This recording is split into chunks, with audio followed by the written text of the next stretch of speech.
अमन एक private bank में छोटा सा कर्मचारी था। उसकी जिंदगी बिल्कुल सामान्य चल रही थी, लेकिन अंदर ही अंदर वो टूट चुका था। उसके पिता अस्पताल में जिंदगी और मौत से लड़ रहे थे और ऑपरेशन के लिए लाखों रुपयों की जरूरत थी। ऊपर से पिता ने जुए में भारी कर्ज ले रखा था।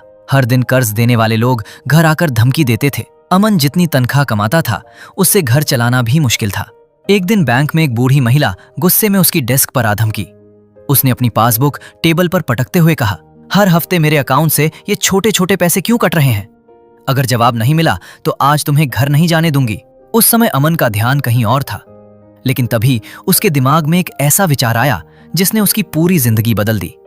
उसने सोचा कि लोग अपने बैंक अकाउंट से कटने वाले 1-2 पैसों पर कभी ध्यान नहीं देते।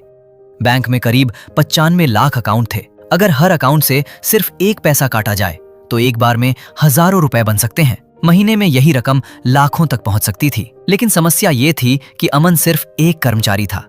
उसके पास सीधे सिस्टम बदलने का अधिकार नहीं था।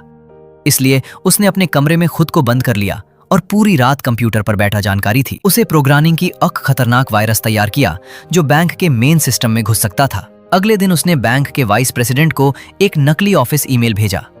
जैसे ही ईमेल खुला, वायरस सिस्टम में एक्टिव हो गया। रात को जब पूरा ऑफिस खाली हो गया, अमन ने उसी वायरस के जरिए बैंक के नेटवर्क में प्रवेश कर लिया। अगले दिन आईटी हेड सिस्टम ठीक करने आया और जैसे ही उसने पासवर्ड डाला, वायरस ने उसे रिकॉर्ड कर लिया। अब पूरा बैंक सिस्टम अमन की मुट्ठी में था। उसने धीरे धीरे हर अकाउंट से 1 पैसा काटना शुरू किया और उसे सर्विस चार्ज का नाम दे दिया। लेकिन वो पैसा सीधे अपने खाते में नहीं भेज सकता था, इसलिए उसने उसे एक ऐसी शेल कंपनी के अकाउंट में ट्रांसफर करना शुरू किया जिसमें पिछले 10 साल से कोई ट्रांजैक्शन नहीं हुआ था। कुछ ही घंटों में लाखों रुपए जमा हो गए। अमन खुशी से पागल हो रहा था। उसे लग रहा था कि अब उसकी सारी परेशानियां खत्म हो जाएंगी। लेकिन उसी रात अचानक उसके घर के दरवाजे पर जोर जोर से दस्तक होने लगी। बाहर उसके पिता को पैसे उधार देने वाले गुंडे खड़े थे। डर के मारे अमन बालकनी से कूद कर भागा। सड़क पर उसे एक ऑटो दिखाई दिया। वो तुरंत उसमें बैठ गया और ड्राइवर को 1000 रुपए देकर बोला, मुझे जल्दी कमर्शियल बैंक पहुंचाओ। पीछे से बाइक पर गुंडे उसका पीछा कर रहे थे। कुछ देर बाद उन्होंने फायरिंग भी शुरू कर दी। अमन समझ गया था कि अगर उसने आज पैसे नहीं दिए तो वो जिंदा नहीं बचेगा। लेकिन अब नई समस्या सामने थी। बैंक से पैसे निकाले कैसे जाएं? ऑनलाइन ट्रांसफर करने पर रिकॉर्ड बन जाता। एटीएम से लिमिट के कारण ज्यादा रकम नहीं निकल सकती थी। काफी सोचने के बाद उसने सबसे खतरनाक लेकिन सुरक्षित तरीका चुना। उसने लैपटॉप खोला और उसी शेल कंपनी के नाम से बैंक मैनेजर को नकली ईमेल भेज दिया। फिर कॉल करके कहा कि कैश तैयार रखा जाए। कुछ मिनट बाद ऑटो बैंक पहुंचा और अमन फर्जी आईडी दिखाकर आराम से लाखों रुपए निकालने में सफल हो गया। उसी पैसे से उसने अपने पिता का कर्ज चुकाया और ऑपरेशन का खर्च भी जमा कर दिया। उसे लग रहा था कि अब सब ठीक हो गया है, लेकिन असली तूफान अभी शुरू होना बाकी था। अगली सुबह बैंक में अफरा तफरी मच गई। खबर आई कि बैंक के वाइस प्रेसिडेंट की गोली मारकर हत्या कर दी गई है। पूरा ऑफिस तुरंत सील कर दिया गया। पुलिस और साइबर टीम हर सिस्टम की जांच में जुट गई। ये सुनते ही अमन के पैरों तले जमीन खिसक गई। उसे याद आया कि वायरस वाला ईमेल अभी भी वाइस प्रेसिडेंट के कंप्यूटर में मौजूद था। अगर पुलिस तक वो ईमेल पहुंच जाता तो आईपी एड्रेस के जरिए सीधे अमन तक पहुंचना मुश्किल नहीं था। उसने फैसला किया कि पुलिस से पहले उसे सारे सबूत मिटाने होंगे।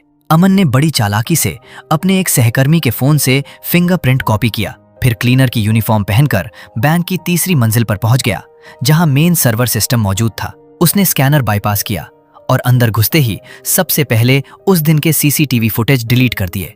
इसके बाद उसने पूरे बैंक का नेटवर्क 15 मिनट के लिए बंद कर दिया ताकि कोई उसकी गतिविधि ट्रैक न कर सके। फिर एचआर सिस्टम हैक करके उसने एक आईटी कर्मचारी की नकली आईडी तैयार की और उसी के सहारे सर्वर रूम में दाखिल हो गया। लेकिन जैसे ही वो वायरस डिलीट करने लगा, सिक्योरिटी हेड को अलर्ट मिल गया। अब समय बहुत कम था। वायरस मिटने में सिर्फ 3% बाकी था और सिक्योरिटी हेड तेजी से उसकी तरफ बढ़ रहा था। अमन कभी टेबल के पीछे छिपता, कभी सर्वर के बीच रास्ता बदलता। आखिरकार वायरस पूरी तरह डिलीट हो गया और सिस्टम सामान्य दिखने लगा। अमन तुरंत वहां से निकल गया और वापस अपनी सीट पर जाकर ऐसे बैठ गया जैसे कुछ हुआ ही नहीं हो। कुछ समय तक सब शांत रहा, लेकिन उसी शाम डॉक्टर ने बताया कि उसके पिता के इलाज के लिए अभी और पैसों की जरूरत पड़ेगी। पिछली चोरी के पैसे लगभग खत्म हो चुके थे। बैंक पहले से ज्यादा सतर्क था। दोबारा वही ट्रिक इस्तेमाल करना मतलब सीधे जेल जाना। अमन पूरी तरह टूट चुका था। तभी उसकी नजर कंप्यूटर स्क्रीन पर अलग अलग बैंकों के लोगों पर पड़ी। उसी पल उसके दिमाग में नया प्लान आया। अगर एक बैंक से लाखों कमाए जा सकते हैं तो कई बैंकों से करोड़ों। उसने उसी रात 8 अलग अलग बैंकों के मैनेजरों को वायरस वाले ईमेल भेज दिए। इस बार उसने करीब 8 करोड़ अकाउंट्स को निशाना बनाया। हर अकाउंट से सिर्फ 1 पैसा काटा गया। सुबह तक उसके पास 8 लाख रुपए जमा हो चुके थे। अब अमन के पास पैसा, ताकत और आत्मविश्वास तीनों आ चुके थे। उसने अपने पिता का इलाज करवाया और एक बड़ा शानदार घर भी खरीद लिया। लेकिन उसे नहीं पता था कि कोई चुपचाप उस पर नजर रख रहा है। बैंक का आईटी हेड यंगदान बाकी लोगों जितना साधारण नहीं था। उसने डिलीट किए गए सीसीटीवी फुटेज को किसी तरह रिकवर कर लिया। वीडियो धुंधला था, लेकिन उसमें दिख रहा इंसान उसे बेहद जाना पहचाना लगा। वो अमन था। यंगदान और अमन बचपन के दोस्त थे। दोनों ने साथ पढ़ाई की थी, इसलिए उसकी चाल, उसका चलना और उसकी हरकतें यंगदान तुरंत पहचान गया। लेकिन बिना सबूत के वो कुछ नहीं कर सकता था। उसने अमन को टेस्ट करना शुरू किया। कभी अचानक सवाल पूछता, कभी उसके कंप्यूटर की जांच करता, तो कभी उसकी गतिविधियों पर नजर रखता। अमन समझ चुका था कि शक की सुई उसी पर घूम रही है, इसलिए उसने एक और खतरनाक चाल चली। जिस सीनियर के फोन से उसने फिंगरप्रिंट कॉपी किया था, उसी को फंसाने का फैसला किया। सीनियर की छुट्टी वाले दिन अमन ने उसके कंप्यूटर में वायरस बनाने के नकली सबूत डाल दिए। फिर चुपके से उसकी केबिन में फर्जी आईडी भी रख दी। जब वो सीनियर छुट्टी से लौटा, सिक्योरिटी ने तुरंत उसे गिरफ्तार कर लिया। अब पूरे बैंक को लगने लगा कि असली अपराधी पकड़ा जा चुका है। यहां तक कि यंगदान को भी लगा कि उसने अमन पर बेवजह शक किया था, लेकिन सच सिर्फ अमन जानता था। कुछ समय बाद उसने बैंक की नौकरी छोड़ दी और पूरी तरह प्रोफेशनल हैकर बन गया। तभी उसकी जिंदगी में एक नई एंट्री हुई, शहर की सबसे खतरनाक महिला डॉन। वो भी बैंकों से इसी तरह छोटे छोटे पैसे चुराती थी, लेकिन उसकी टेक्नोलॉजी अमन जितनी एडवांस नहीं थी। उसने अमन को पार्टनर बनने का ऑफर दिया। अब दोनों मिलकर रोज करोड़ों अकाउंट से एक एक पैसा काटते थे। सिर्फ 10 दिनों में उन्होंने 80 लाख रुपए जमा कर लिए। उन्हें लग रहा था कि इतनी छोटी रकम कोई नोटिस नहीं करेगा, लेकिन वे गलत थे। साइबर सिक्योरिटी हेड और आईटी टीम को एक अजीब अकाउंट दिखाई दिया, जिसमें अचानक करोड़ों रुपए आने लगे थे। जांच करने पर पता चला कि पिछले 2 महीनों से अलग अलग बैंकों के सारे सर्विस चार्ज उसी अकाउंट में जा रहे थे।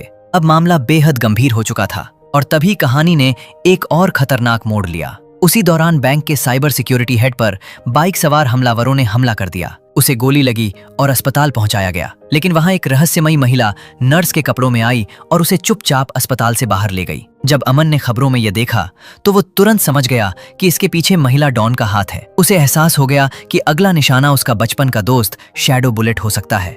अब अमन के पास सिर्फ एक ही रास्ता था, महिला डॉन को खत्म करना। उसने अपने सबसे भरोसेमंद दोस्त गोल्डन हेयर की मदद ली। दोनों अंडरवर्ल्ड गैंगस्टर्स के पास पहुंचे और महिला डॉन को मारने का कॉन्ट्रैक्ट दिया। लेकिन अमन नहीं जानता था कि असली खेल कहीं और चल रहा है। महिला डॉन हर सुबह एक खास रेस्टोरेंट में नाश्ता करने जाती थी। अगले दिन गोल्डन हेयर अपने आदमियों के साथ वहां पहुंचा और महिला डॉन को चारों तरफ से घेर लिया। लेकिन हैरानी की बात यह थी कि इतने हथियारों के बीच भी वो मुस्कुरा रही थी। तभी अमन पीछे से आया और उसने महिला डॉन के सिर पर बंदूक रख दी। लेकिन अगले ही पल सच्चाई सामने आ गई। गोल्डन हेयर पहले से ही महिला डॉन के साथ मिला हुआ था। ये सब अमन को फंसाने के लिए रचा गया जाल था। महिला डॉन ने अमन को पकड़ लिया। उसके सिर पर सड़े हुए चूहे से भरा बैग बांधकर उसे बुरी तरह टॉर्चर किया गया। कई दिनों तक दर्द और डर सहने के बाद आखिरकार अमन टूट गया। उसने महिला डॉन को अपने वायरस का पूरा कोड और बैंक से पैसे चुराने का तरीका बता दिया। काम पूरा होने के बाद गोल्डन हेयर ने फैसला किया कि अब अमन की जरूरत नहीं रही। वो उसे पुल के नीचे ले गया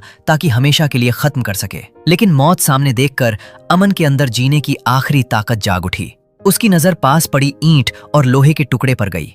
अचानक उसने पूरी ताकत से ईंट गोल्डन हेयर के सिर पर दे मारी। एक ही वार में गोल्डन हेयर खत्म हो गया। उस रात अमन पूरी तरह बदल चुका था। अब उसे सिर्फ पैसा नहीं चाहिए था, उसे अपने बनाए हुए राक्षस को खत्म करना था। 4 अप्रैल की सुबह अमन भारी हथियार लेकर बैंक पहुंचा। उसके हाथ में कैंप 416 राइफल थी। सिक्योरिटी से भिड़ते हुए वो किसी तरह मेन सर्वर रूम तक पहुंच गया। लेकिन वहां उसका सामना शैडो बुलेट से हुआ। शुरू में शैडो बुलेट को लगा कि अमन हमला करने आया है, लेकिन जब अमन ने पूरी सच्चाई बताई तो धीरे धीरे उसे यकीन होने लगा कि अमन इस बार वायरस खत्म करने आया है। दोनों मिलकर सिस्टम से वायरस हटाने लगे। लेकिन तभी सिक्योरिटी हेड वहां पहुंच गया। अमन समझ चुका था कि वो भी महिला डॉन से मिला हुआ है। उसने अपनी जान जोखिम में डालकर उसे रोकने की कोशिश की। उधर वायरस धीरे धीरे डिलीट हो रहा था। आखिरकार सिस्टम पूरी तरह साफ हो गया। लेकिन तभी सिक्योरिटी हेड ने शैडो बुलेट को पकड़ लिया और उस पर गोली चलाने की कोशिश की। उसी पल अमन ने फायर किया। उसकी गोली ने 2 गोलियों का रास्ता बदल दिया और शैडो बुलेट की जान बच गई। कुछ ही देर में बाकी सिक्योरिटी टीम वहां पहुंच गई और हालात कंट्रोल में आ गए। अमन बुरी तरह घायल हो चुका था। उसे एम्बुलेंस में अस्पताल ले जाया गया। सभी को लग रहा था कि इलाज के बाद उसे जेल भेज दिया जाएगा, लेकिन रास्ते में अचानक एम्बुलेंस गायब हो गई। जब अमन को होश आया तो उसने खुद को एक अजीब जगह पर पाया। वहां दर्जनों हाई लेवल हैकर्स मौजूद थे। ऐसा लग रहा था जैसे वे उसी का इंतजार कर रहे हों। तभी एक आदमी उसके सामने आया जिसकी बाजू पर गोली का निशान था। उसे देखते ही अमन दंग रह गया। वो वही साइबर सिक्योरिटी हेड था जिसे सब मरा हुआ समझ रहे थे। वो हल्का सा मुस्कुराया और बोला, वेलकम टू डिजिटल कर्मा। और यही ये मूवी एंड होती है। अगर आपको वीडियो पसंद आया हो तो वीडियो को लाइक और चैनल SY रोमान को सब्सक्राइब करें।